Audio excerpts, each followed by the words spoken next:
नमस्कार साथियों, Indo GS classes में आप सभी का स्वागत है। पिछली कक्षा में हमने भारत में यूरोपीय कंपनियों का आगमन पढ़ा था, जिसमें हमने पुर्तगाली, अंग्रेज, डच, डेनिश और फ्रांसीसियों के आगमन एवं उनके योगदान को जाना था। और फ्रांसीसियों और अंग्रेज़ों के मध्य में जो आंग्ल फ्रांसीसी युद्ध हुए थे उनके बारे में भी जाना था, और वहीं हमने अपने टॉपिक को समाप्त किया था। आज हम जानेंगे भारत में ब्रिटिश साम्राज्य का विस्तार, मतलब भारत में कैसे ब्रिटिश ने अपने साम्राज्य का विस्तार किया। तो इसको हम कई पार्ट में डिवाइड करते हैं। तो सबसे पहले आज जब हम पढ़ेंगे ना, वो पढ़ेंगे बंगाल पर कैसे इन्होंने अपने साम्राज्य का विस्तार किया। उसके बाद नेक्स्ट वीडियो में मैसूर, फिर मराठा, फिर सिंध, फिर पंजाब, उसके बाद अवध को कवर करेंगे। तो आज हम बंगाल के बारे में जान लेते हैं कि कैसे बंगाल पर अंग्रेज़ों ने अपना आधिपत्य जमाया। ठीक है, अंग्रेज़ों का संपूर्ण भारत पर आधिपत्य जमाने का जो सफ़र था वो बंगाल से ही शुरू होता है। ठीक है, अब देखिए, हम बंगाल पर नियंत्रण पढ़ने वाले हैं, लेकिन उससे पहले बंगाल की तत्कालीन परिस्थितियाँ क्या थीं, तत्कालीन पॉलिटिकल जो अवस्थिति थी वहाँ की वो क्या थी, इसको जान लेते हैं। दरअसल बंगाल एक मुग़ल प्रांत था। मुग़ल मतलब जो दिल्ली से शासित होता था, और मुग़ल प्रांत होने के नाते यहाँ पर एक सूबेदार और एक दीवान होता था। सूबेदार और दीवान, इन दोनों की जो नियुक्ति होती थी मुग़ल सम्राट करता था। सूबेदार सूबे का प्रधान एवं दीवान वित्तीय प्रधान होता था। औरंगजेब के टाइम पर बंगाल में जो सूबेदार था वो अजीम हुसैन था, और दीवान मुर्शिद कुली खां। इनकी नियुक्ति भी औरंगजेब ने ही की थी। अजीम हुसैन या फिर जो भी सूबेदार होते थे, दरअसल मुग़ल राजवंश से संबंधित होने के कारण वो सब दिल्ली में ही रहते थे, इसलिए जो सूबेदार का कार्य होता था वो भी दीवान ही देखता था।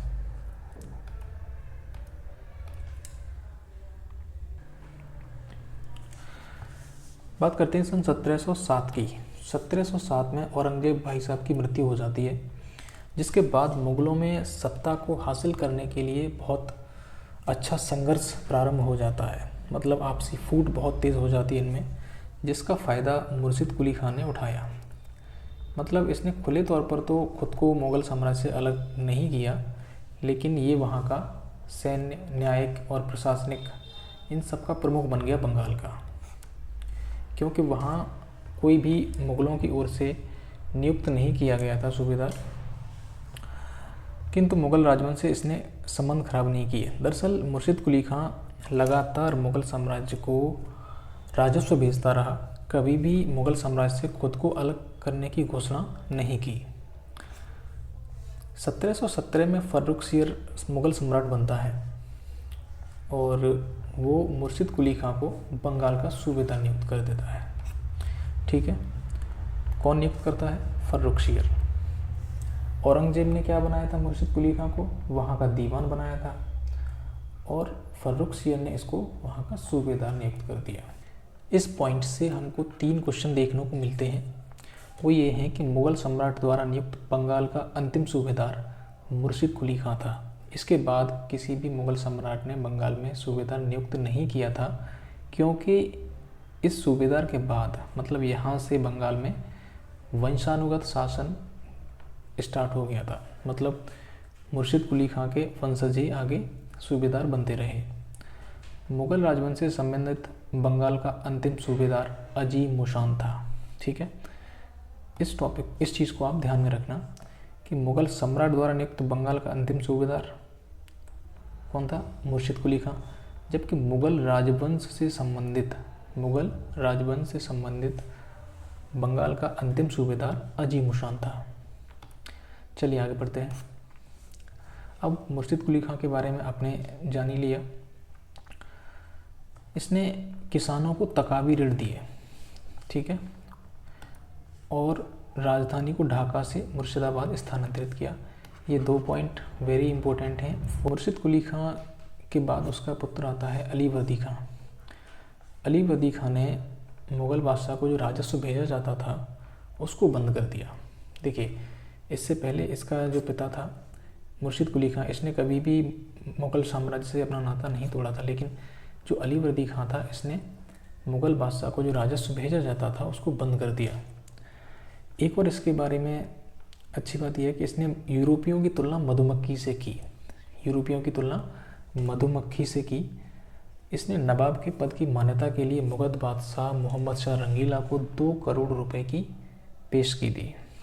दरअसल अलीवर्दी खां की कोई भी बेटा नहीं था, 3 पुत्रियां थीं इसके, ठीक है। और सबसे छोटी बेटी का पुत्र था सिराजुद्दौला। सिराजुद्दौला है बंगाल का। जब ये नवाब बनता है तो इसके जो आपसी पारिवारिक और सदस्य थे, इसकी मौसी हुई घसीटी बेगम और पूर्णिया के नवाब शौकत जंग, इन्होंने विरोध स्टार्ट कर दिया इसके नवाब बनते ही। इसके टाइम पे होता क्या है कि अंग्रेज जो थे उन्होंने इस सिराजुद्दौला की अनुमति के बगैर कोलकाता की किलेबंदी स्टार्ट कर दी, मतलब कलकत्ता की किलेबंदी करने लगे।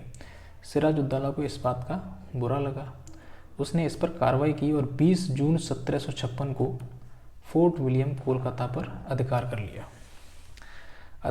बहुत सारे जो अंग्रेज़ अधिकारी थे वो जान बचाकर भागे और उसके बाद क्लाइव को बुलाया गया मद्रास से क्लाइव के नेतृत्व में सेना बुलाई गई।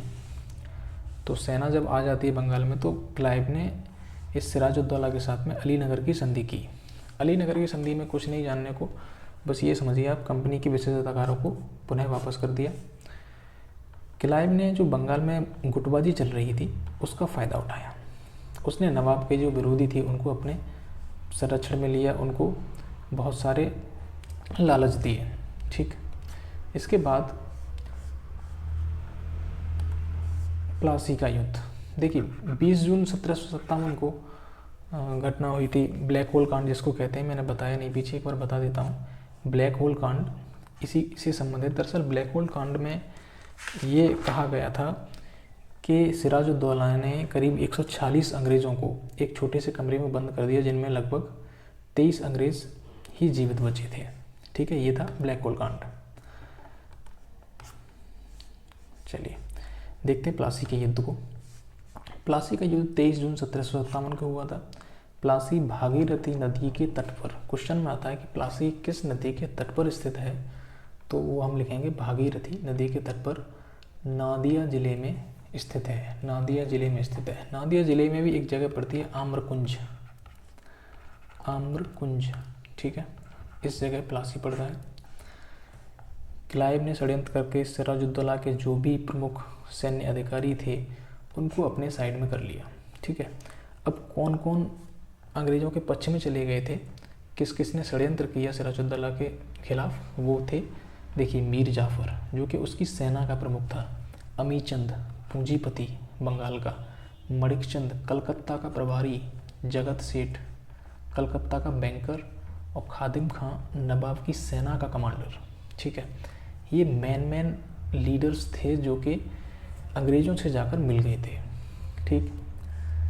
प्लासी के युद्ध में जब दोनों सेनाएं आमने सामने आ जाती हैं तो सिराजुद्दौला की सेना ने लड़ने से मना कर दिया, क्योंकि ये जो लोग थे पहले ही अंग्रेज़ों से मिल के आ चुके थे, ठीक है। अब इस षड्यंत्र की जो बैठक हो रही थी ना, वो अमीचंद पूंजीपति है ना जो, इसके यहाँ पर हो रही थी। अब सिराजुद्दौला को जान बचाकर भागना पड़ा और अंततः उसकी मृत्यु हो जाती है।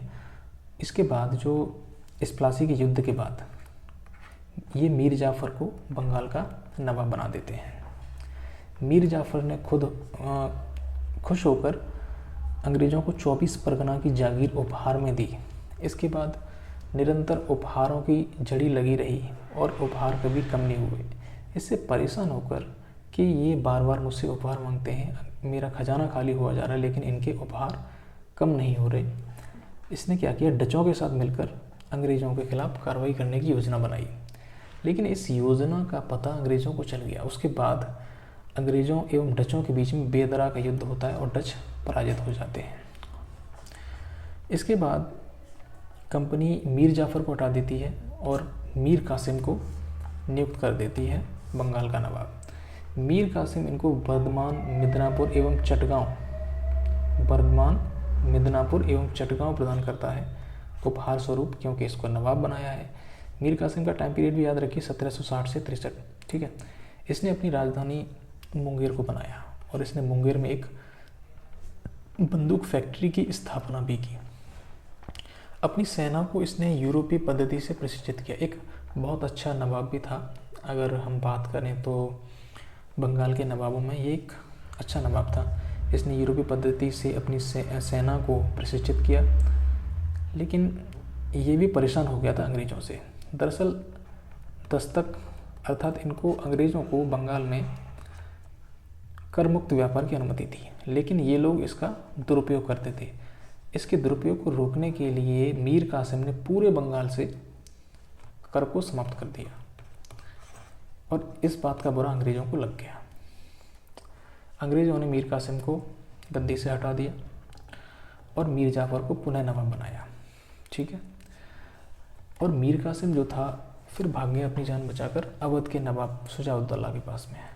शुजाउद्दौला के पास में पहले से ही शाह आलम शर्ट लिए हुए थे, जो कि मुग़ल सम्राट थे, ठीक।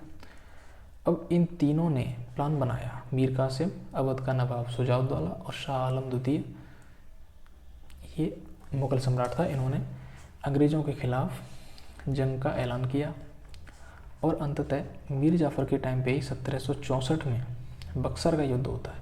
अब बक्सर के युद्ध में हेक्टर मुनरो अंग्रेज़ों की तरफ से कौन था? Hector Munro.